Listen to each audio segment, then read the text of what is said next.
Hello everyone. So today we are going to talk about a very important topic for USMLE Step 1, and that is T lymphocytes. It is an immunology topic that is very high yield to know.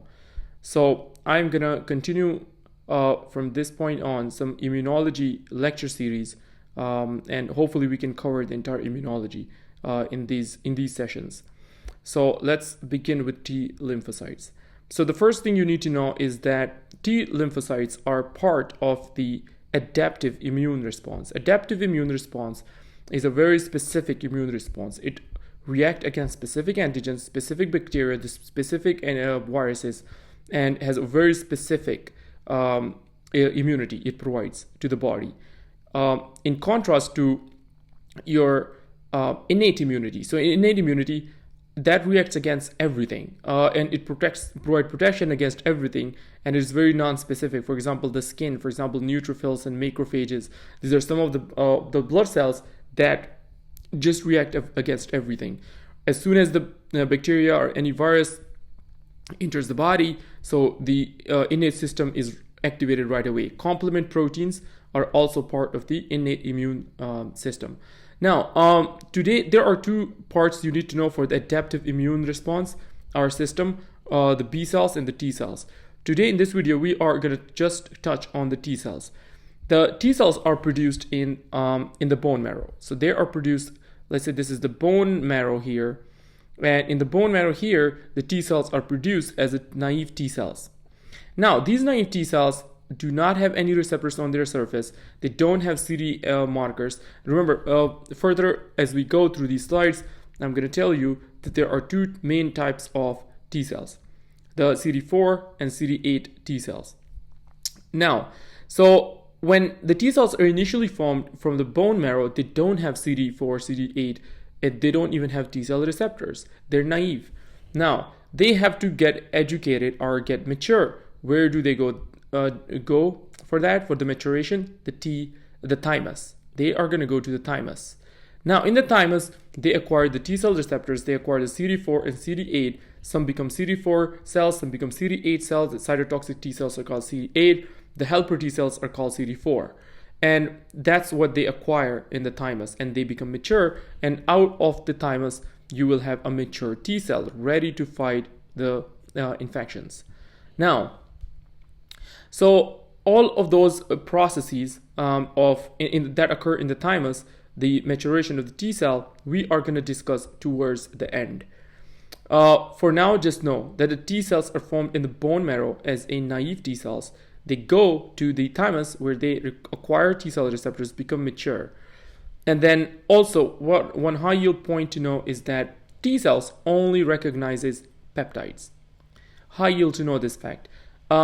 Remember, there are certain bacteria that has polysaccharide capsule. Polysaccharide is not a peptide. So then what happens here is that when we wanted to create a vaccine for the, for example, strep pneumonia has a polysaccharide capsule. We take a piece of this capsule, the polysaccharide capsule. So in order to elicit a very strong immune response, we actually conjugate it, which means we attach a protein antigen to this polysaccharide capsule. And now you have a very, very strong immune response because the T cells can also be activated because now there is a peptide attached to the polysaccharide.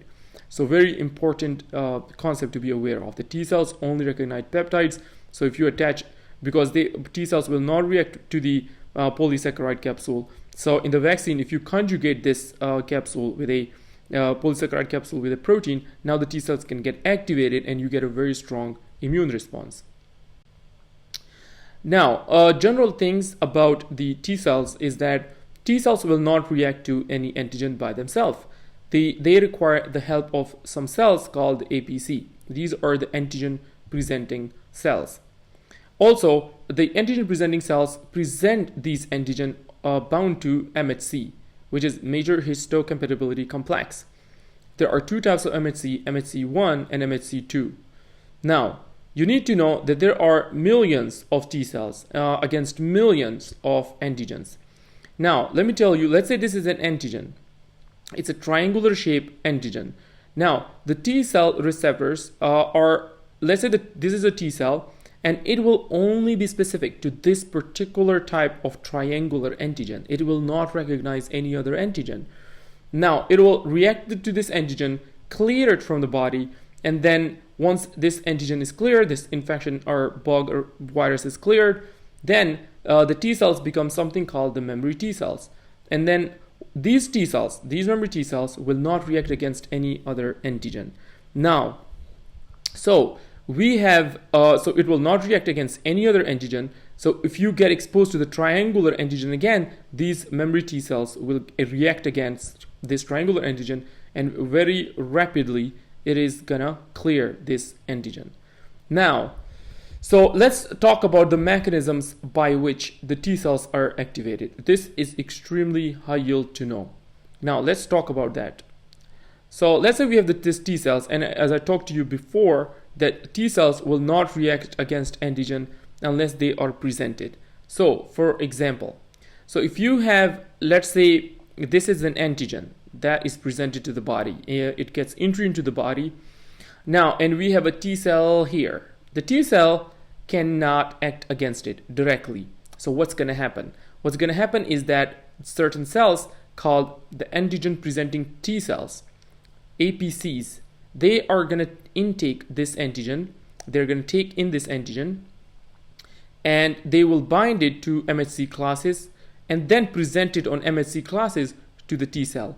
Now remember, there are two types of MHC. One, MHC1 and MHC2. MHC1 will recognize CD8 cells. MHC1 will present antigen to the CD8 cells. MHC2 will present antigens to the CD4 cells. Now, first let's talk about CD4 cell, because that's a bit complex. So in CD4 cell, what happens is that if this is, let's say this is the MHC class 2 protein, I'm just gonna draw it outside of the cell for explanation purposes. MHC2 is in the endoplasmic reticulum. On top of this MHC2 is your invariant chain. Now, the question is, what is this invariant chain? Remember, this invariant chain actually prevents this MHC class 2 molecule from presenting the cell self antigens. Of course, you don't want to present your self antigen to the T cell, because if you did that, then obviously there will be autoimmune attack of the self antigen and self proteins and self cells. So it will result in autoimmune disease. So that's why this invariant chain is there, so that the self antigen doesn't bind to the MHC class 2 and they are not presented to the T cells. Now, so the invariant chain and this invariant chain that is bound to the MHC2, it is in the endoplasmic reticulum. Let's say here this is the endoplasmic reticulum and this is the MHC class 2, and that is attached to this antigen. Now, what happens here is that once this antigen, which is the foreign antigen, this is the antigen we want bound to this MHC2, and then we want to bring it here outside so that the T cell receptor and the CD4 T cell can act on this one, or can react against this antigen, this foreign antigen. So so how would we remove this invariant chain so that the invariant chain is removed and we can actually attach this foreign antigen? I'm going to draw this foreign antigen as red here so that you don't forget that we are talking about a foreign here. This is a foreign antigen. Now, so it is going to be taken up by this antigen presenting cell in the lysosome. And the invariant chain and the MHC is going to also go into the invariant chain, and in the invariant chain, this is going to be in the lysosome. In the lysosome, the invariant chain is going to be removed, and the MHC and the external antigen, the foreign antigen, is going to be attached to the MHC class 2. So remember, now in the lysosome, invariant chain is removed, foreign antigen is now attached to the MHC class 2, and now the foreign antigen can go outside and be presenting on MHC2 to the CD4 cell. Now, so this is going to be recognized by the T cell receptor. So let's say this is your T cell receptor that is recognizing this T cell receptor. Now you might think that this is it, now this T cell is activated, but that's not the case. It's not that simple, because you need a co-stimulatory signal. You need a co-stimulatory signal, and where does that co-stimulatory signal come from? So remember, it comes from two things. One is the you have this CD28. So we have a CD28 here that gets attached to B7 of this antigen presenting cell. This is B7. And this is going to provide the co-stimulatory signal. And now you can say the CD4 cell is activated. So once the CD4 cell is activated, it can then go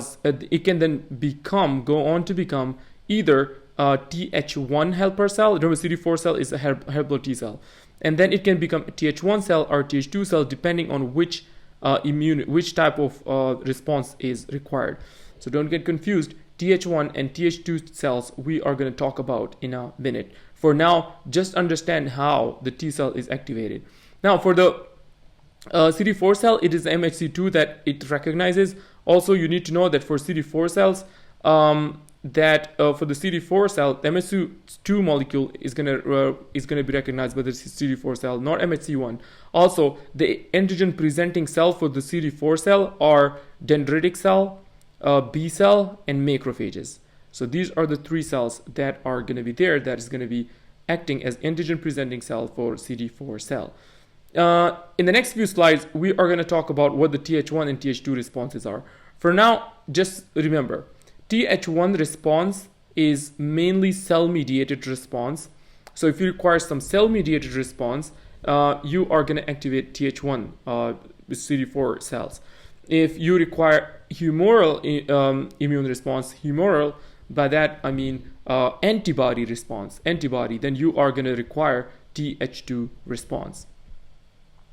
So here I've written that there are two types of T cells, CD8 and CD4. And then CD4 directs immune response, and CD8 are cytotoxic T cells, which we will talk about in a bit how they are activated. Remember, the activation is pretty similar to this, but there is certain other things that CD8 does that are a bit different. So they kill virus infected cells, CD8 cells. Right, so CD4 cells, your antigen presenting cell we already discussed are these three for the CD4 cell. They will present antigen on MHC2, which we already talked about. Now, MHC2 is bound to invariant chain, which we already talked about, and it prevents binding to the self-antigens or the cell antigen. Invariant chain is released in lysosome, and MHC now binds to the antigen, which we talked about already. CD4 cells activate B cells to produce antibodies and also activate CD8 cells and macrophages. So probably it has a key role in the adaptive immune response. It can activate B cells, macrophages, everything. Now, like we said, CD4 can then have two types. You can either activate the Th1 or you can activate the Th2. Th1 is more cell mediated, and it is going to be activating CD8 cells and macrophages. IL-12 from macrophages induce Th1 response. And remember, it promotes specific IgG subclasses, opsonins, and complements. Now, so remember, this Th1 response is important for intracellular organisms. It's very important to know this. It's high yield. So let's say mycobacterium, you can just say TB. All right, so TB is intracellular. It's usually inside the macrophages. So antibody obviously will not reach there. Antibody cannot reach there. So what's going to happen? You need a cell-mediated immune response. You want to activate the macrophages so that they can form these giant cell around it and granuloma forms. So remember, any bacteria that is intracellular, organisms that are intracellular, they require cell-mediated immune response. Classic one is TB and Listeria. Listeria is facultative intracellular, and for that you also require a Th1, strong Th1 response. Another classic one is your leprosy, tuberculous leprosy. So that also is going to require Th1 response. Humoral response is not going to help with the intracellular bacteria because antibodies will not reach intracellularly. So now it's a humoral response, and it's activate B cells to produce antibodies. Remember, IgE and IgA. So they are more in asthma and allergic reactions. Th2 is more in allergic reactions, in asthma, in eosinophilic esophagitis, for example. Those are some of the key areas where Th2 is going to play a major role. Now, Th1 cytokines. So cytokines are already always boring, but you just need a few. You need to understand a few of them, and it's going to make sense. So, for example, IL-2. IL-2 is just a growth factor for this for the T cells, CD8 and CD4 cells. It's just a growth factor. So if you don't have IL-2, the T cells die. So it stimulates B cells and natural killer cells. Interferon gamma, on the other hand, activates macrophages. It's a very, very important to know. Interferon gamma, we'll talk about it in a minute, and inhibits Th2 response. So interferon gamma activates macrophages.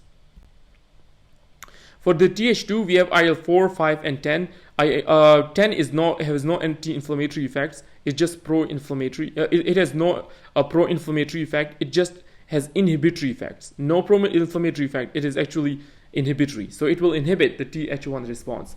IL-4 activates Th2 and suppresses Th1, but it promotes IgE production. Immune globulin E is produced by this. So these are more in allergic reactions. IL-5 activates eosinophils, promote IgA production. So remember, eosinophils, for example, eosinophilic esophagitis, are those conditions where you have a lot of IgE. The Th2 response is activated. Now, let's talk about, just like I discussed before, that Th1 is important for intracellular organisms. For example, tuberculosis, they are inside the macrophages, away from the antibodies. So the only way that you can kill them is by the cell-mediated immunity. Listeria is facultative intracellular, which I already discussed. In elderly and newborns, because they are immunocompromised, it can cause Listeria meningitis. And remember, whenever you have Listeria meningitis, always think, especially in elderly and newborn, if you have meningitis, always add ampicillin, antibiotic, to the drug regimen to cover Listeria. Pregnancy, you can get granulomatosis infantiseptica. So remember, Th1 response form granulomas. So granulomas are just nothing but giant macrophages that is walling off the bacteria. For example, if this is a TB inside the macrophage, so what's going to happen is that the CD4 cell are going to be activated. CD4 cell are going to release interferon gamma. The Th1 response is going to be activated because this is important for intracellular, and it is going to release interferon gamma that is going to activate the macrophages around this TB mycobacterium, and these macrophages in turn will release IL-12, which is going to further activate Th1 response, and it's going to further form these giant multicellular macrophages and wall off this TB. And this is the granuloma. So now, granuloma, what is the function? It walls off the TB so that it doesn't spread to the rest of your body. So remember, in granuloma, Th1 mediated activation of macrophages occurs. Th1 release interferon gamma, which I discussed, activates macrophages. Macrophages also secrete IL-12, which can activate Th1 response, but it also releases TNF alpha, and that promotes granuloma. Now, this is an important tie-in here, is this. So the TNF alpha, so in the question, they will say that the patient requires TNF alpha inhibitors. For example, someone has rheumatoid arthritis. It is not controlled with methotrexate. It's not controlled with NSAIDs, and now they're thinking about adding another drug. And another drug is the TNF alpha inhibitor. For example, infliximab or adalimumab. Now, before you start that drug, they will say what test should be done. So remember, do a PPT skin test. So you have to do PPT skin test or interferon gamma release assay so that you can have so that you can rule out the TB infection. Because if someone has TB, that's not good, because TNF alpha can reactivate that TB. So your TNF alpha inhibitors should not be given to someone who has TB unless you treat the TB. So always do a TB test before giving TNF alpha inhibitors. High yield to know this. So remember, TNF alpha maintains the granuloma. Next is the leprosy, which we already discussed, that it is also intracellular. Is someone who have a strong Th1 response will clear the leprosy, and you only have the tuberculoid form of the leprosy, which is limited disease, and it has just few bacteria in the lesions, and you may just get local paresthesias or local anesthesias, loss of sensation, and that's it. You don't get a very disseminated disease. Lepromatous is more disseminated. That's because these the patients who get this produce a humoral response to this, which is a antibody response. Remember, if this is the antibody, this is the cell, and this is intracellular leprosy. Obviously, this antibody cannot reach intracellularly. So what's going to happen is this is not going to help. So that's why the leprosy is going to be free, and it's going to have no granulomas, and it's going to just spread throughout the entire body. You get lepromatous or disseminated disease. This results in characteristic appearance of the face called leonal facies because it looks like a lion. So severe disease, antibody cannot reach and kill intracellular. So now we are going to talk about how the granuloma is maintained. So you have a Th1 cell, let's say here is a Th1 cell, which is required for granuloma maintenance. And on the other hand, we have the macrophages. Let's say this is a macrophage. So the macrophages, the Th1 cells are going to release something called the interferon gamma, and it's going to act on its receptors here. In turn, the macrophage is going to release the IL-12, and the IL-12 receptors are going to act here to activate these T cells, and they are going to keep activating each other, and that is what makes the granuloma. Another factor is the TNF alpha. That is also, we already discussed, is an important component that maintains the granuloma. Now, let's say I say that this receptor, IL-12 receptor, is not working. So let's say this IL-12 receptor is not working. So if the IL-12 receptor is not working, then what's going to happen is that what are you going to get? Remember, Th1 response is not working. You are going to get, let's say this is the TB, which we talked, that is in the granuloma and it is walled off. Now, because the granuloma cannot be maintained, because IL-12 receptors are not working, because Th1 cells are not activated, you are going to get disseminated. This wall is lost. The granuloma is lost. Now, you're going to get disseminated mycobacterial infections. So what do you give for treatment? You give them interferon gamma. So remember, you don't have IL-12, you can give them externally interferon gamma, and it is going to activate these macrophages, and that is going to cause you to maintain the granuloma. Now, let's say interferon gamma receptors are not working. So if the interferon gamma receptors are not working, then obviously here you cannot do anything. Here, because even if you give them, let's say IL-12, it's not going to help because interferon gamma is already there. So what are you going to do for these patients who don't have interferon gamma? So you are going to give them lifelong or long-term antimicrobials. Also, you can do stem cell transplants. So these are the only two options you have. So this is what I've written here. These are, remember, very rare conditions. So there is no Th1 response, no interferon gamma, so you have risk of disseminated TB. You may give salmonella. Also, after BCG vaccine, you may get TB. So after BCG vaccine, because BCG is live vaccine, and because this patient cannot maintain granuloma, so the TB can disseminate. So give interferon gamma. Interferon gamma receptor deficiency, you cannot do anything. These patients are also going to get a disseminated microbacterial infection because you cannot maintain the granuloma. And here the treatment is either stem cell transplant or antimicrobial therapy. Now, next we are going to discuss the CD8 cells. So remember, like we said, for CD4 cell, which are the helper cells, we require MHC2. For CD8, we require MHC1. Now, let's say we have this antigen presenting cell. Now, another thing you need to know here is high yield. We said APC, the antigen presenting cell that present MHC2, are the three: the B cells, the macrophages, and the dendritic cells. Here, the APC are the entire body cells that have a nucleus. All the nucleated cells, for example, the hepatocytes, the beta cells, whichever cell in the body there are, they're all antigen presenters of MHC1, except those which don't have a nucleus, for example, the red blood cells. Now, so you have a MHC1 and it has MHC1, and let's say this is the antigen. This APC is gonna, antigen presenting cell is gonna take it in and attach it to this MHC1, and now it is on the surface. So if this is MHC1, and on the surface of it now is this antigen. Now the CD8 cell is gonna come. This is the CD8, and the same thing is gonna happen here. So here the T cell receptor is going to bind. Also, you have the co-stimulated signal with the CD28 is going to bind to the B cell, B7, and that is going to cause the co-stimulatory signal, and now the CD8 cell is activated. What's going to happen? The CD8 cell will release something called the granzymes and the perforins. Now, what does the perforin do? The perforin is going to make holes in the cell. The perforins is going to make holes here in this cell, which is infected by the virus. This is a virus antigen here. So there are now viruses inside the body, and these are the virus antigens that are presented, and the perforins is going to make holes in this virus infected cell, and now this virus infected cell is gonna die. Now, another way is they will also release something called granzymes.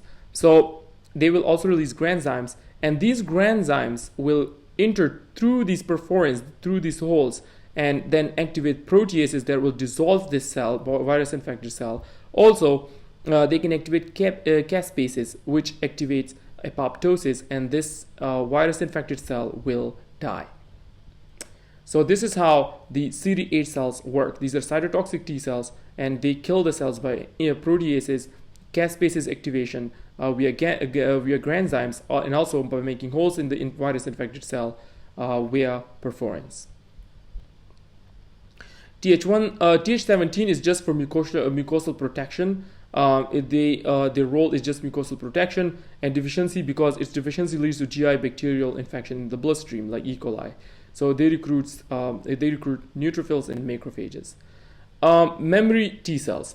So most T cells die after infection is cleared, but because of, like I said, IL-2, which is released by the T cell CD4 cell activation, act as a T cell growth factor. So if that is lost, you get apoptosis.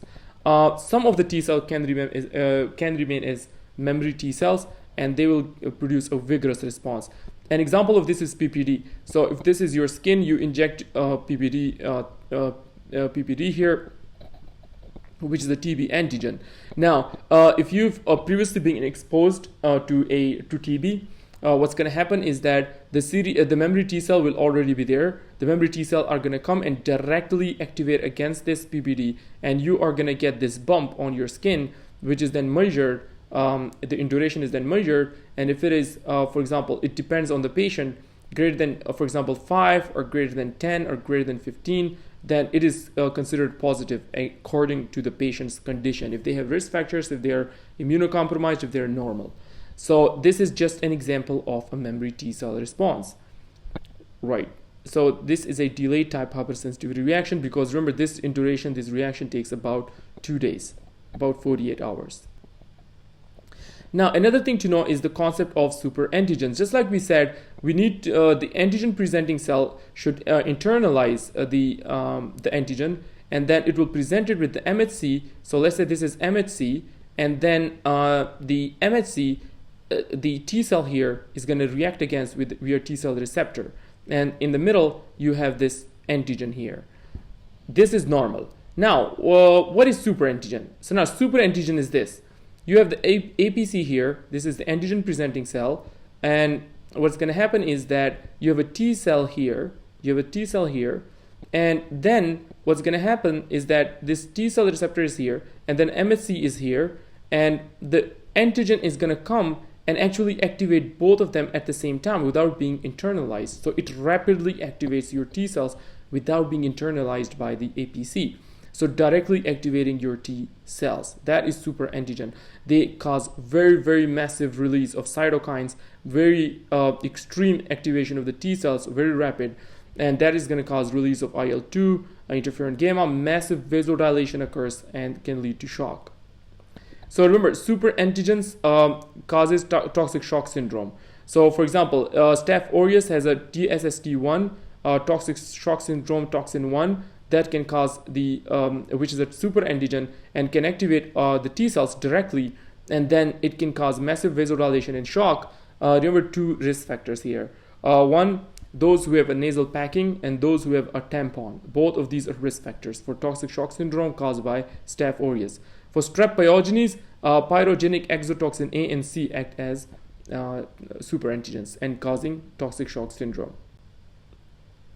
Now, we are going to shift gears here and talk about T cell maturation in the thymus. So how the maturation occurs. So after being formed in the bone marrow as naive T cell, they're going to go to the thymus, and in the thymus, first zone that they encounter is a subcapsular zone. So now in the subcapsular zone, the T cells do not have CD4 or CD8. They are CD negative, no 4, no 8. Also, TCRs are negative, so no T cell receptors. Nothing is positive here. Now, the next zone is your cortex. So remember, as you go inside, you get from outside. First is subcapsular zone. First there is a capsule, then there is a subcapsular zone. Then after subcapsular zone, you get to the cortex. So now in the cortex, so if this is your CD cell, this is your T cell. This T cell is going to acquire both CD8 and CD4. So remember, it does not differentiate these T cells into separate CD4 and CD8. All the T cells have both the CD4 and CD8 receptors. And you also acquire, these cells now also acquire in the cortex, they also acquire T cell receptors. So this is the cortex. Another interesting thing that occurs here is something called your positive selection. Positive selection. So what happens here is that these T cells, these double CD8 and CD4 positive T cells, they are going to be presented with a ton of antigens on MHC. Remember, on MHC. So those who have weak binding to the MHC they are killed. They undergo death. So remember, weak binding to MHC, obviously you don't want these cells around. They're not going to be effective. So they undergo death. So this is called something called positive selection. This is the positive selection. After the cortex, you have something called the medulla. So after that is the inside part of the thymus, and that is the medulla.